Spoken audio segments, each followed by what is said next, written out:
Hello everybody, Above here. Welcome back to our achievement guide for the Lore Master achievement, which is collecting all... I'm sorry. Ooh. I'm sorry. Which is collecting all terminals within Halo the Master Chief Collection. That also piggybacks Dear Diary, the Halo collecting all terminals in Halo Combat Evolved. And today we are doing the achievement guide for Hitchhikers May Be Escaping Convicts, which is the achievement guide for collecting the terminal on Assault Launcher Room. That's a mouthful, and I'm going to have to find a better way to say that because I got 40 of these to do.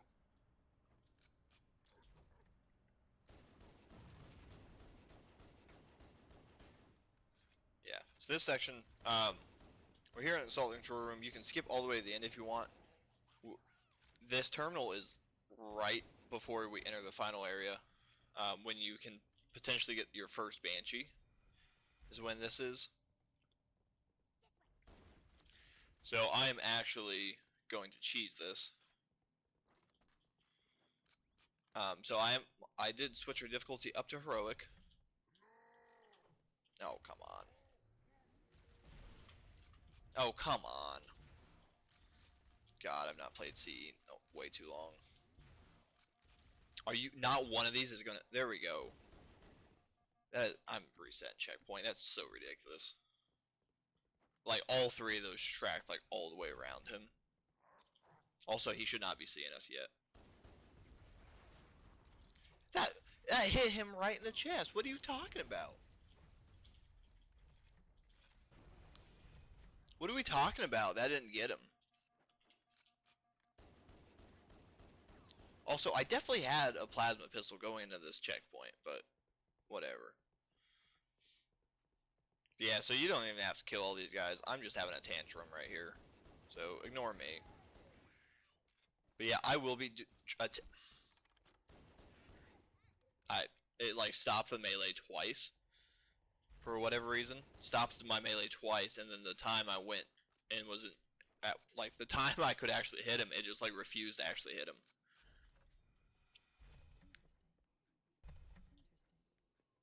The weather patterns here seem natural, not artificial. I wonder if the ring's environment systems are malfunctioning, or if the designers wanted the installation to have inclement weather. This is Fire Team Zulu requesting immediate assistance. Any UNSC forces. Does anyone copy? Over. I didn't think there were any humans. There we go.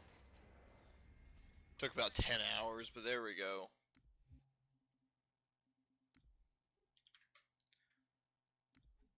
Alright, so welcome back to everyone that had to watch that. That was probably the least fun experience of my life playing this. For whatever reason, that Banshee grab just refused to work. Like, we got him in position every single time, and then it just said, hey, we're not going to work.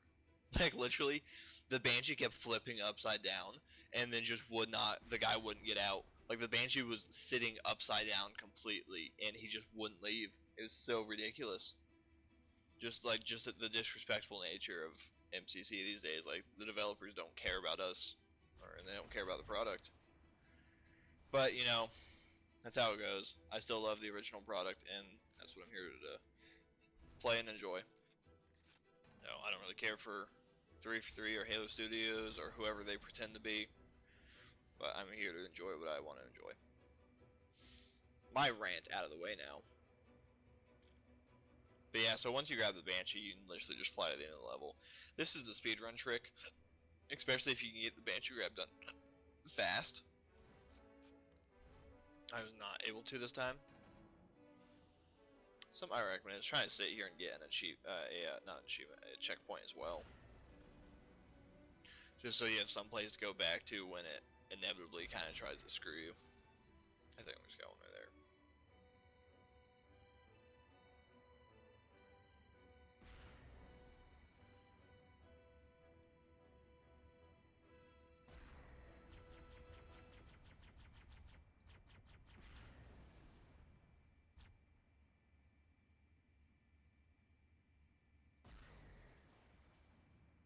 Yep, so no enemies the remainder of the level.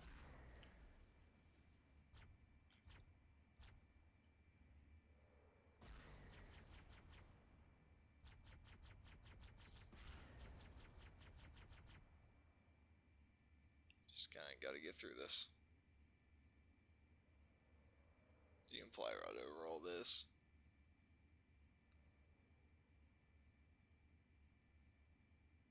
You can't fly anymore here, so once you get here, you just got to hop out and run through the level. But yeah, so this is how you can get TNR A is the easiest way to do part-time in my opinion. And then I think it's easier than running it on easy and just sprinting past everything this way. My bad. And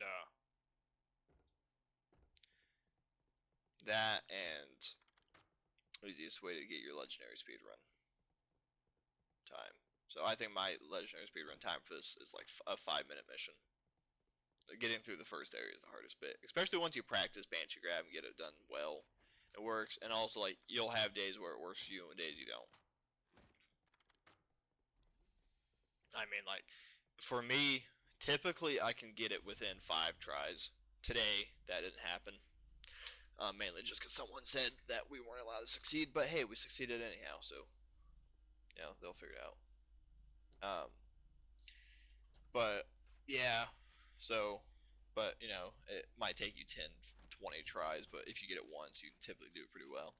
If you're doing the speedrun, it's kind of cheeky, and I don't recommend you doing it because I think it takes away some of the satisfaction from it. But when you're running this for your speedrun guide, once you get that checkpoint, if you save and quit, it'll reset your time.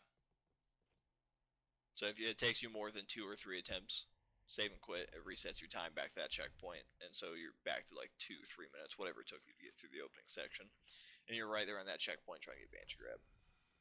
So another little speedrun trick here. Oh, my video. Hop here, hop up here. It literally just like bounced me off. That was awesome. Then you can hop right over. Saves you a few minutes. You cannot do that on 2 betrayals though. That'll break the mission on 2 betrayals. You can fix it by just hopping back over, but you have to do the normal route on 2 betrayals.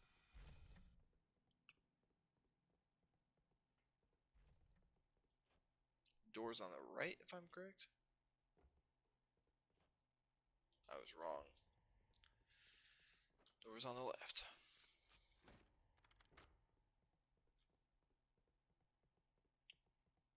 Yeah, so you can also just play through the mission normally and do this. I didn't want to do that today. I didn't feel like dealing with the Scorpion tank.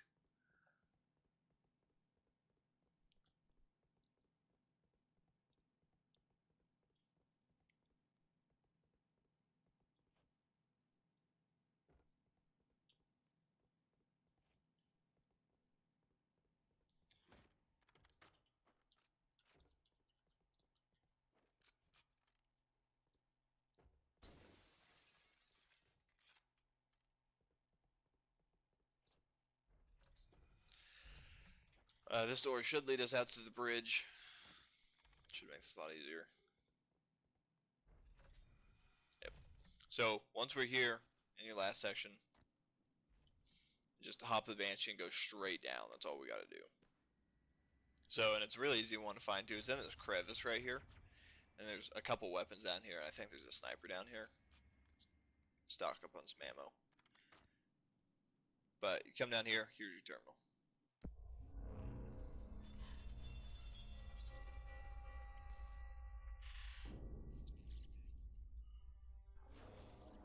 It has been 26 hours since the Sentients landed in Sector 1215, and so far, they have not attempted to exit the remains of their vessel. I say remains because their landing was either not executed adequately, or this vessel lacks significant maneuvering capability.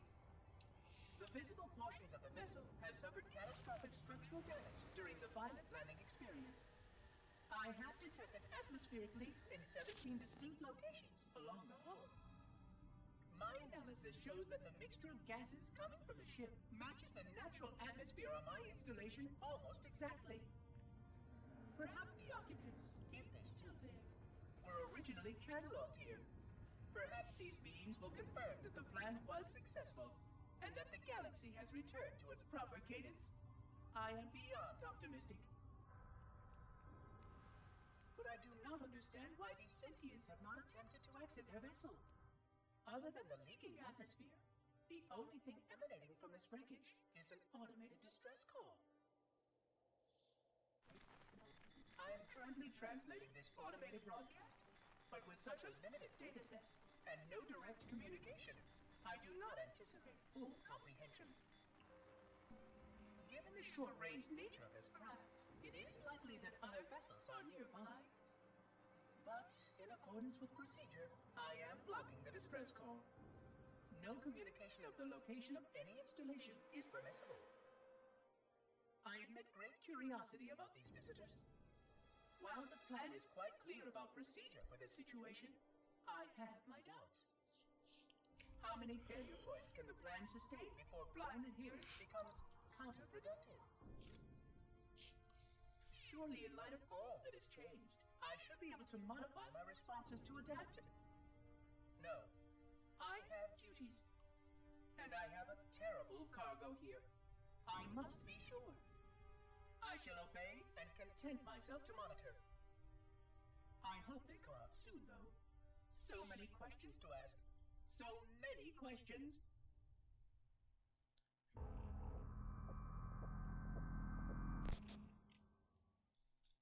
Yeah. So yeah, that one's talking. That ship is actually one of the ships Cortana shot down. During our escape from Reach, right? One of the ones she took out with the Mac gun. Yeah. So Guilty Spark was blocking the transmission. All he's saying is, "Oh, hey, these guys breathe oxygen too, right? They breathe oxygen too. Nothing crazy." Um, yeah, just talking about the Covenant. So they were trying to send out a distress signal, and that explains why Thelvadom, the Arbiter, and Halo 2, he didn't send a message back to Fleet because all of their transmissions were being jammed by Guilty Spark, so they weren't able to receive any communications until after the ring had been destroyed and the only ships left were the ships in orbit. Yeah. Climb up here, but that's all we got for today, guys. So, sorry about the Banshee grab not working super well, but we eventually got it. Hope you guys enjoyed. I will catch you guys next time. Bye for now.